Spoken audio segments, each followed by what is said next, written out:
பிரதமர் நினைச்சிருந்தா ஒரு கிராம மக்களினுடைய அடிவயிற்றில் கை வைக்காம நம்மளை எவ்வளவோ காப்பாத்தி இருந்துட்டோம். ஆனா அதை செய்யாம இன்னைக்கு நம்ம தமிழ்நாடு மக்களை பின்னோக்கி தள்ளுறதுக்கு எல்லா வேலைகளையும் இந்த ஒன்றிய மோடி அரசு செய்யுது. அதுக்கு துணை போறது யாரு? இந்த அடிமை அதிமுக. இவங்க ரெண்டு பேரும் சேர்ந்து எப்படி நமக்கு நல்லது பண்ணுவாங்க? இதையும் தாண்டி இத்தனை நெருக்கடியை நம்ம முதலமைச்சருக்கு கொடுத்தோம்.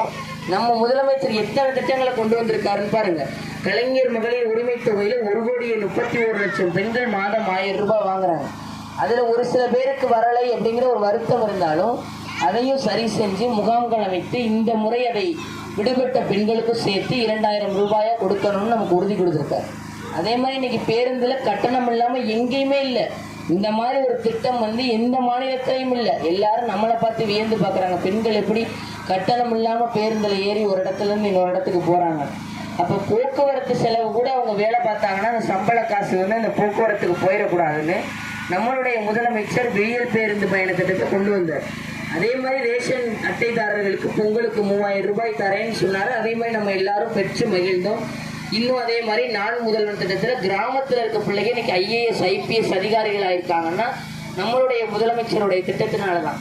அதே மாதிரி இல்லம் தேடி கல்வி, மக்களை தேடி மருத்துவம், அதே மாதிரி அரசு பள்ளிகளில் இன்னைக்கு காலை உணவு திட்டம். காலையில் 1ஆவதுலேருந்து 5ஆம் வகுப்பு பிள்ளைகளுக்கு நம்மளுக்கு உடம்பே சரியில்லை, அரசு பள்ளியில் படிக்குதா இல்லை அரசு உதவி பெறும் பள்ளியில் படித்தாலோ காலை உணவு திட்டத்தில் போய் சாப்பிட்டுட்டு படிக்க போயிடுறாங்க. மறுபடியும் முதல்வரான உடனே அது 8ஆவது வரை விரிவுபடுத்த போகிறாங்க. இப்படி ஒவ்வொரு திட்டமும் நம்மளுடைய முதலமைச்சர் பார்த்து பார்த்து செய்யும் பொழுது இதையெல்லாம் எதை தாண்டி செஞ்சிருக்காரு? இந்த ஒன்றிய மோடி அரசு அத்தனை நெருக்கடிகளை கொடுத்தும் என் தமிழ்நாட்டு மக்களை நான் என்றும் காப்பேன், ஒரு நாளும் என் தமிழ்நாட்டு மக்களை விட்டுவிட மாட்டேன்னு சொல்லி இத்தனை திட்டங்களை கொடுத்துருக்கிறார். அதே மாதிரி 6ஆவதுலேருந்து 12ஆவது வரைக்கும் அரசு பள்ளியில் படிச்சிருந்தா திருப்பி கல்லூரிக்கு போகும் பொழுது 1500 ரூபாய் அவங்களுக்கு ஒரு படிப்பிற்கான ஊக்கத்தொகையாக, ஆண் பிள்ளைகள்னா தமிழ் புதல்வன் திட்டம், பெண் பிள்ளைகள்னா புதுமை பெண் திட்டம்னு மாதம் மாதம் நேரடியாக அவங்களுடைய வங்கி கணக்கில் செலுத்தப்படும் இந்த திட்டத்தை கொண்டு வந்திருக்கிறார். இப்படி இவ்வளவு நிதி நெருக்கடியை கொடுத்து நம்ம முதலமைச்சர் மக்களுக்காக நிற்கும் பொழுது இந்த அடிமை அதிமுகவும் இந்த ஒன்றிய மோடி அரசும் நம்ம தமிழ்நாட்டை காக்க போறது இல்லை. இந்த போன 5 வருடமும் இந்த சிவகங்கை சட்டமன்ற தொகுதி இந்த அதிமுகவோட கையில இருந்துச்சு.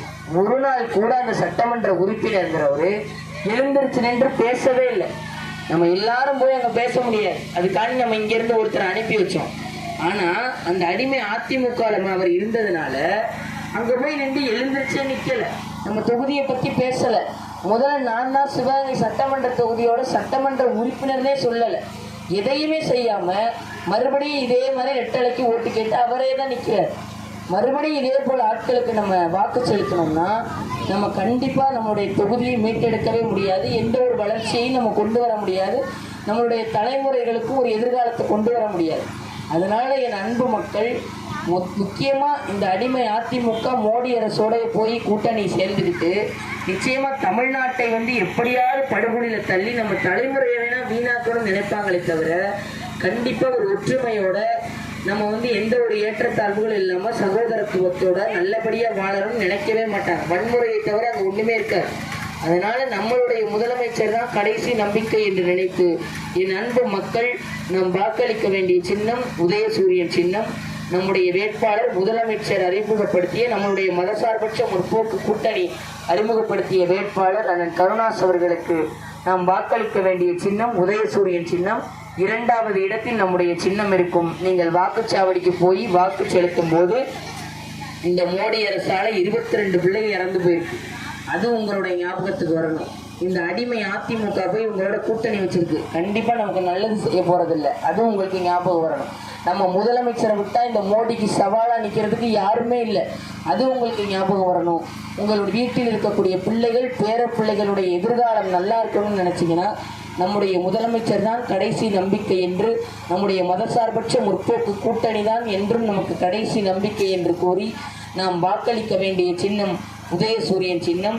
சிவகங்கை சட்டமன்ற தொகுதியை மீட்டெடுத்து நம்முடைய வெற்றி வேட்பாளர் அண்ணன் கருணாஸ் அவர்களுக்கு என் அன்பு மக்கள் நீங்கள் அனைவரும் ஒன்றிணைந்து உதயசூரியன் சின்னத்தில் வாக்களித்து அண்ணனை பெருவாரியான வாக்கு வித்தியாசத்தில் வெற்றியடைய செய்வீர்கள் என்று கூறி இவ்வளவு நேரம் என் பேச்சை கால் கெடுக்க நின்று கேட்டதற்கு நன்றி கூறி விடைபெறுகிறேன். நன்றி, வணக்கம்.